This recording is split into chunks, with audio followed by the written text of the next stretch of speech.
Hello friends, இந்த வீடியோவில் என்ன பார்க்க போகிறோம் அப்படின்னா பார்த்திங்கன்னா அனிமல்ஸ் சில இடங்களில் அதிகமாக இருக்கும். இப்போ திருப்பதியில் பார்த்திங்கன்னா அனிமல்ஸ் நிறைய இருக்குது. எல்லாருக்குமே தெரியும். புலி, சிறுத்தை நிறைய அட்டகாசம் பண்ணிகிட்டு போட்டிருந்தாங்க. இடையில கூட பார்த்திங்கன்னா பாத யாத்திரையில் தான் பார்த்திங்கன்னா ராத்திரிலாம் போகக்கூடாது அப்படின்னு சொல்லிட்டாங்க. அதுக்கப்புறம் பார்த்திங்கன்னா ஏன்னா 2 பேர் ஒரு குழந்தைய அட்டாக் பண்ணிச்சு. சிறுத்தை இழுத்துட்டு போயிடுச்சு. அப்புறம் இன்னொரு தடவை பார்த்தீங்கன்னா 2 தடவை இழுத்துட்டு போச்சு. அதுக்கப்புறம் பார்த்திங்கன்னா இதனால் நிறைய சிறுத்தைகள் அப்புறம் நிறைய கொரோனா சமயத்தில் எல்லாமே இந்த ரோட்டுக்கே வந்துடுச்சு அப்படின்லாம் சொன்னாங்க. இப்போ பார்த்திங்கன்னா என்ன ஆயிருக்கு அப்படின்னா திருப்பதியில் பார்த்தீங்கன்னா 2 பேர் ஸ்கூட்டரில் போய்கிட்டு இருக்காங்க. இப்போ பொதுவாக ஸ்கூட்டரில் இப்போ இருக்கிற இடத்துல அப்படிலாம் போகக்கூடாது, மிருகங்கள் இருக்கிற இடத்துல. ஆனால் அவங்க 2 பேர் ஸ்கூட்டரில் போய்கிட்டு இருந்தாங்க. என்ன ஆனாலும் பரவாயில்லை அப்படிங்கிற எண்ணம் தான் பார்த்தீங்கன்னா மக்களுக்குன்னு சொல்லலாம். தங்கள் உயிரை மதிக்கிறது இல்லை. அப்படி தான் அவங்க போயிருக்கும்போது என்ன ஆச்சுன்னா திடீர்னு பார்த்தீங்கன்னா பின்னாலே ஒரு கார் போயிருக்கு. அதில் உள்ள கேமராவில் பதிவாயிருக்கு. அப்போ என்ன ஆச்சு அப்படின்னா பாஞ்சு ஒரு சிறுத்தை பார்த்தீங்கன்னா அப்படியே பின்னால் உள்ளவங்களை இதாகிருக்கு. ஒரு வேளை அவங்க கீழே விழுந்துச்சுன்னா, ஆனால் அதுக்குள்ளே ஸ்கூட்டர் ஒரு செகண்ட் டக்குன்னு மிஸ் ஆகிடுச்சு. ஒரு வேளை கரெக்டாக பாஞ்சிருந்தால் பின்னால் உள்ளவங்க அப்படியே கீழே விழுந்திருப்பாங்க. சிறுத்தை தாக்கியிருக்கும். ஆனால் மேலே பாஞ்சதுனால அந்த ஸ்கூட்டர் போயிடுச்சு. அதுக்கப்புறம் சிறுத்தை நின்றுச்சு. இப்படி பார்த்திங்கன்னா மிருகங்கள் இருக்கிற இடத்துல இருசக்கர வாகனத்தில் போகாதே அப்படி சொன்னாலும் யாரும் கேட்குறதில்ல. போன வருஷம் இப்படி தான் பார்த்திங்கன்னா ஈரோடு பக்கத்தில் ஒருத்தர் தன்னுடைய உறவுக்கார வீட்டுக்கு போயிட்டு ராத்திரி 8 மணிக்கு போயிருக்காரு. போகும்போது இப்படி தான் பார்த்தீங்கன்னா பெரிய 6 அடி ஒரு பெரிய உருவம் அவருக்கு தெரிஞ்சிருக்கு. அது புலின்னு தெரிஞ்சிருக்கு. அது சைடில் டக்குன்னு வேகமாக போயிட்டார். அது நல்ல வேளை காட்டுக்குள்ளே போயிடுச்சு. இரவு நேரத்தில் ஒரு வேளை அது மேலே பாஞ்சிருந்துச்சு. அவர் பின்னால் பிள்ளையும் வச்சுட்டு போயிருக்காரு. ஒரு 5 கிலோமீட்டரை தாண்டி தான் அவரோட வீடு இருக்குது. காட்டு பக்கத்தில் தான். காட்டு பக்கத்தில் கிராமங்கள் உள்ளவங்க ஜாக்கிரதையாக இருங்க. அப்புறம் சாயந்தரத்துக்கு நேரம் வெளியில் வராதிங்க அப்படி சொன்னாலும் கேட்குறதில்ல. காட்டுக்குள்ளே வேணுனே வருது. பெருசாக பார்த்தா இருசக்கர தளத்தில் அதுவும் வரவே வராதிங்க சொன்னாலும் கேட்குறதில்ல. இப்போ பார்த்தீங்கன்னா அதே மாதிரி தான் பார்த்தீங்கன்னா இன்னொரு இடத்துலையும் நடந்திருக்கு. அந்த வேலூர் பக்கத்துலேயும் பார்த்தீங்கன்னா 2 நாளைக்கு முன்னால் கரடி வந்திருக்கு. இருசக்கர வாகனத்தில் தான் அவங்க போயிட்டுருக்கும்போது கரடி வந்திருக்கு. கரடியை பார்த்தோன்னே அவர் பார்த்திங்கன்னா அப்படியே தாக்க வந்திருக்கு. நல்ல வேளை அவர் விரட்டி விட்டதுனால போயிடுச்சு. இருந்தாலும் பார்த்தா லேசான ஒரு காயம் அவருக்கு முகத்தில் ஏற்பட்டிருக்கு. இப்படி எத்தனை தடவை சொன்னால் அதுக்கப்புறம் அவர் வீடியோ எடுத்திருக்காரு. தள்ளி கரடி போகிறத எடுத்திருக்காரு. கரடியெல்லாம் பார்த்தீங்கன்னா எவ்வளோ பெரிய இது.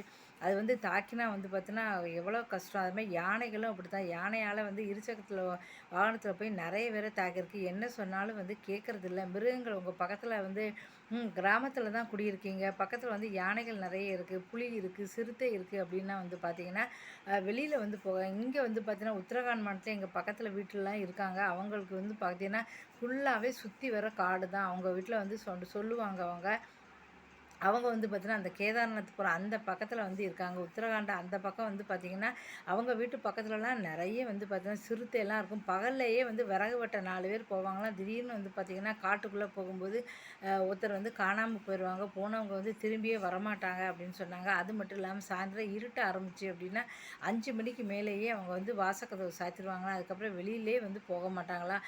அதுக்கப்புறம் காலையில் வெடிஞ்சு நல்ல வெளிச்சம் வந்ததுக்கப்புறம் தான் வீட்டு வாசலுக்கே வருவாங்களாம். அந்த மாதிரி இருக்கிறது தான் நல்லது. ஏன்னா அந்த பக்கத்தில் கரடி கதவை தட்டும், புலி வரும், சிறுத்தை வரும்.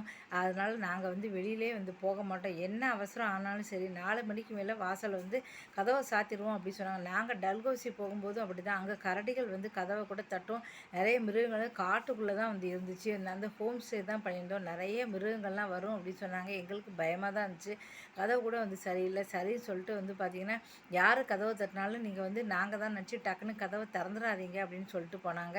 நாங்கள் கதவை தர அப்படி சொல்லி மேலேருந்து உங்களுக்கு கால் பண்ணுவோம் ஃபோனில். நீங்கள் சொன்னால் மட்டும்தான் நீங்கள் கதவை திறக்கணும். யாரோ கதவை தட்டுறாங்களே சொல்லி நீங்கள் கதவை நீங்கள் திறந்துடாதீங்க. கரடியோ இல்லை மிருகமோ கதவை தட்டுன்னு சொன்னாங்க. நல்ல வேளை அவங்க சொன்னாங்க. சொல்லேன்னா அவங்க அதுக்கப்புறம் ஒரு நாள் 11 மணிக்கு கதவு டக்குன்னு தட்டிச்சு. பயந்து போட்டோம். அப்புறம் பார்த்தீங்கன்னா ஐயோ அப்புறம் அவங்க கால் பண்ணாங்க. நாங்கள் தான் பயப்படாதீங்க கதவை திறங்க அப்படின்னு சொன்னாங்க. ஏன்னா அவங்க மாடியில் இதுக்காக தான் கீழே இருந்தவங்க இந்த மாதிரி போகிற தங்கறதுக்கு வச்சுட்டு அவங்க மாடிக்கு சேஃபாக இருக்கும் அப்படி சொல்லி போயிட்டாங்க. சுற்றி வர காடு தான். பார்க்குறதுக்கே அவ்வளோ பயமாக இருக்குது. நாங்கள் பார்த்திங்கன்னா ஆனால் கார்லலாம் 7 மணி 8 மணி காரில் வராங்க, பைக்கில் வருதில்ல. ஆனால் கார் அங்கே நிற்கிது. 7 மணிக்கு நாங்கள் வரும்போது கூட கூட்டமாக நம்ம போகலாம். அந்த கார் நிற்கிற இடத்துலேருந்து பார்த்திங்கன்னா வீடுகள் பார்த்திங்கன்னா ஃபுல்லாக சுற்றி வர காடாக இருக்குது. வீடுனா அப்படி போகிற மாதிரி கூட கிடையாது. அப்படி மலைப்பகுதி மாதிரி அது மேலும் கீழும் பார்க்குறதுக்கே பார்த்தீங்கன்னா லைட்டுமில்ல ரொம்ப வந்து இதாக இருக்குது. உடனே அந்த இடத்துல வந்து நாங்கள் கூட்டமாக எல்லாருமா சேர்ந்து மொத்தமாக வந்து பார்த்தோன்னா வீட்டுக்கு போனோம். அதுமாதிரி வீட்டு வாசல் சேர்கள்லாம் போட்டிருக்கு. ராத்திரியில் வந்து பார்த்தோன்னா நாங்கள் உட்காரவே இல்லை. பகல் நேரத்தில் வந்து மதியம் காலையில் மட்டும்தான் உட்காந்தோம். ஆனால் ராத்திரி நேரத்துலலாம் நாங்கள் உட்காரல. நாங்கள் வந்து 5 மணிக்கு மேலே வந்து வெளியில் வந்ததுக்கப்புறம் வந்து பார்த்தோன்னா கதவை வந்து அடைச்சிட்டோம். வாசலில் வந்து வாசல் பக்கமே நாங்கள் வரல. ஏன்னா எங்கே பார்த்தாலும் இருட்டாக இருக்குது. எந்த நேரத்தில் எந்த பக்கத்தில் வேணாலும் எது வேணால் வரலாம் அப்படின்னு சொல்லியிருந்தாங்க. முதல்ல வந்து அவங்க இப்படி சொல்லியதுனால நமக்கு ஒரு பாதுகாப்பு கிடைக்குது. நம்ம போகிற இடத்துல வந்து இவங்க வந்து நமக்கு சொன்னதால் இப்போ சொல்லலைன்னா நமக்கு தெரியாது. நம்ம மட்டும் வாசலில் உட்காந்துட்டு இருப்போம். அவங்க வந்து சொன்னாங்க, இப்போ காட்டுப்பகுதி வீடுகள் இருக்குது, எதிர்பக்கம் ஃபுல்லாக இருட்டாக இருக்குது, அந்த பக்கம் இந்த பக்கம் சுற்றி வர காடுகளாக இருக்குது, நீங்கள் மட்டும் வாசலில் வந்துடாதீங்க, நீங்கள் வாசல் பக்கமே நீங்கள் வர வேண்டாம், விடிஞ்சதுக்கப்புறம் வந்தால் போதும் அப்படின்னு சொல்லிட்டாங்க. அந்த மாதிரி நம்ம கிராமங்களில் இருந்தால் தயவுசெய்து வந்து பார்த்திங்கன்னா வெளியில் வராதீங்க, ஜாக்கிரதையாக இருங்க. நீங்கள் மட்டும் கிடையாது, ஆடு மாடுகளை வந்து பார்த்திங்கன்னா நிறைய இடத்துல வந்து போடுறாங்க. இந்த ஆடு மாடுகள்லாம் வந்து பார்த்திங்கன்னா ஒரு சேஃப்டியான ஒரு இடத்துல நல்ல சிமெண்டில் சுவர் கட்டி அந்த நல்ல கதவு போட்டு அதுக்குள்ளே ஆடு மாடுகளையும் வந்து சேஃப்டியாக நீங்கள் வச்சுக்கோங்க. இப்போ நாங்கள் அங்கே பக்கம் பார்த்தோம். பகல் நேரத்தில் மட்டும்தான் வந்து பார்த்தோன்னா மாடு ஆடெல்லாம் வெளியில் வச்சுருந்தாங்க. சாயந்தரம் 4 மணிக்கு மேலே எல்லா ஆடு மாடு எல்லாத்தையுமே உள்ளே வந்து பெருசாக வந்து பார்த்தா சிமெண்ட் வர வந்து கட்டியிருக்காங்க. அதுக்குள்ளே வந்து கூட்டிகிட்டு போயிடுறாங்க. வீடு மாதிரி கட்டி மேலே வந்து பார்த்தீங்கன்னா நல்லா வந்து சேஃபாக வச்சுருக்காங்க. அதுக்குள்ளே வந்து கூட்டிகிட்டு போயிடுறாங்க. தாங்க மட்டும் கிடையாது, தங்க விலங்குகளும் வந்து ஜாக்கிரதையாக இருக்கணும் அப்படின்னு நினைக்கிறாங்க. அதே மாதிரி நீங்களும் வந்து பார்த்திங்கன்னா உங்களுடைய விலங்குகளையும் வெளியில் வந்து கட்டாதீங்க. ஆடு மாடு எதுவாக இருந்தாலும் சரி, அதே நல்ல சேஃபாக வந்து பார்த்தீங்கன்னா 4 பக்கம் உங்களுக்கு நல்ல 3 பக்கம் சுவர் கட்டி ஒரு கதவு மாதிரி நீங்கள் வச்சுட்டிங்கன்னா அது வந்து உங்களுக்கு சேஃப்டியாக வந்து இருக்கும். மேலே கூட வந்து பார்த்திங்கன்னா கம்பி இருக்கிற உங்களுக்கு ஸ்மெல்லு வந்து மாடு சாணி போகுதுன்னா ஒரு பெரிய ஒரு கம்பி மாதிரி நீங்கள் போட்டுக்கலாம். போட்டிருந்தா கூட இந்த ஸ்மெல் வந்து உங்களுக்கு போயிடும். அப்போ ஆடு மாடுகள் வந்து பயம் இல்லாமல் இருக்கும். சேஃப்டியாக நீங்களும் சேஃப்டியாக இருங்க. எல்லாரையும் வந்து சேஃப்டியாக வச்சுக்கோங்க. அதுமாதிரி குழந்தைகளையும் வெளியிலலாம் வந்து விளையாட விடாதீங்க. ஒரு ஏற்கனவே வந்து பார்த்தீங்கன்னா போன வாரம் கூட போட்டிருந்தாங்க, வால்பாறையில் வந்து வெளியில் வந்து இந்த பிள்ளை வந்து விளையாடிக்கிட்டு இருந்துச்சு. அதே மாதிரி மறுபடியும் வந்து பார்த்தீங்கன்னா கொடைக்கானல்லையும் இப்போ ஒரு சம்பவம் நடந்தது. 4 நாள் முன்னையில் இதே மாதிரி தான் வந்து பிள்ளை வெளியில் விளையாடிக்கிட்டு இருக்கும்போது வந்து பார்த்தீங்கன்னா சிறுத்தை வந்து இழுத்துட்டு போயிருக்கு. இந்த மாதிரி விலங்குகள் நிறைய இருக்குது அப்படின்னா நீங்கள் எப்படி இப்படி கேர்லெஸ்ஸாக இருக்கீங்கன்னு வந்து தெரியலை.